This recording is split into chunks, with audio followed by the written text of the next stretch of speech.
Stone tools get all the attention in archaeology, but here's something wild. We're probably missing 90% of what our ancient ancestors actually used, because wood simply doesn't survive tens of thousands of years. That's fascinating. So you're saying most of what we know about early humans comes from just a tiny fraction of their actual tools? Exactly right.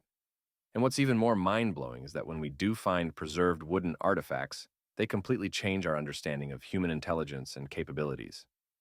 Well, tell me more about these rare wooden finds. What's the oldest one we've discovered? So get this.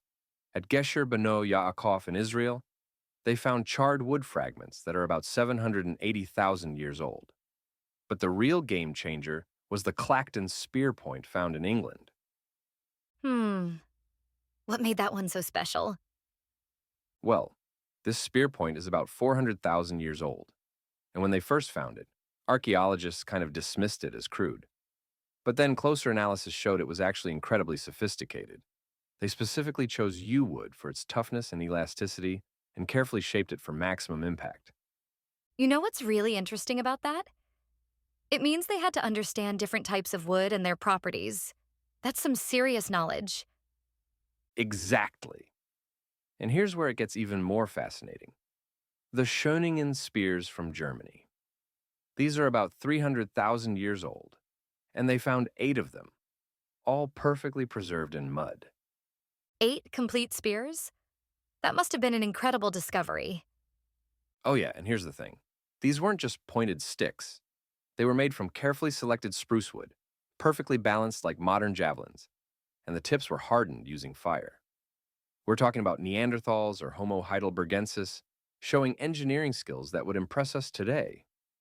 So, what you're saying is that we've really underestimated our ancient relatives because we're only seeing the stone part of their technology? Precisely. And it gets even more complex when you consider that they were creating composite technologies, combining wood with fibers, sinew, and resins to make really sophisticated tools. Like, what kind of composite tools are we talking about? Well, take the site of Campitello in Italy, about 200,000 years ago. They found evidence of Neanderthals making birch tar adhesive, basically prehistoric superglue. They had to heat birch bark in very specific conditions with controlled temperature and low oxygen. That's actually incredible. They were doing chemistry without even knowing what chemistry was? And you know what's really humbling? Modern experimental archaeologists, people with all our current knowledge and technology, they actually struggle to replicate this process. These weren't simple minds just banging rocks together. So, what else might they have been making that we just can't find anymore? Oh man, think about everything you'd need to survive. Digging sticks for gathering roots and tubers, spears and atlatls for hunting, baskets and trays for carrying food, poles and branches for building shelters, fire drills for making fire, even infant carriers made from woven fiber and wood, That's really making me rethink those museum displays of just stone tools. right? And here's another mind bender. At Abri du Maras in France, they found evidence of twisted plant fibers from about 40,000 years ago. This shows they were making cordage, probably for nets, baskets, maybe even clothing. You know, this reminds me of modern indigenous peoples and how central wood and fiber technologies are to their way of life. That's a brilliant connection. From Australian Aboriginal digging sticks to sand foraging baskets, from Amazonian blowguns to Inuit sleds, wood is still the backbone of many traditional technologies. So, how do archaeologists try to piece together what's missing? Well, they use several clever approaches. They study wear patterns on stone tools that might indicate woodworking. They look at modern hunter-gatherer societies for clues. And sometimes they get incredibly lucky with preservation conditions. Like those waterlogged finds you mentioned earlier? Yeah, like at Kalambo Falls in Zambia. They found digging sticks, wedges, and even notched logs from 300,000 to 400,000 years ago, perfectly preserved in waterlogged conditions. It's like a window into a world that usually disappears completely.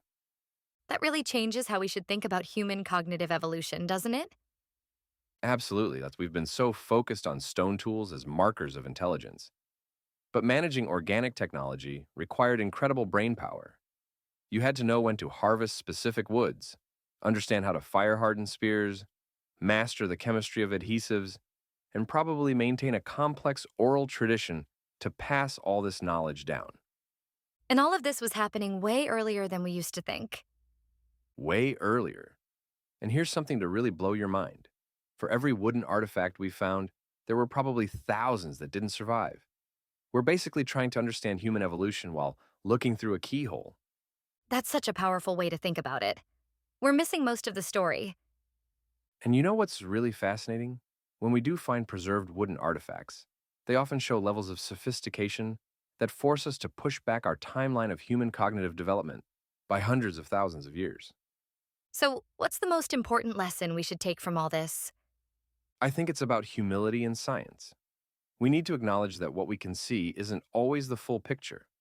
Stone might scream across the millennia, but wood whispers. And those whispers might tell us more about who we really are and where we came from than all the stone tools in the world. That's really profound. It's like we need to learn to listen for the silence. Exactly. And maybe that's the real message here. Sometimes what we can't see is just as important as what we can. The absence of evidence isn't always evidence of absence, especially when it comes to understanding our ancient ancestors.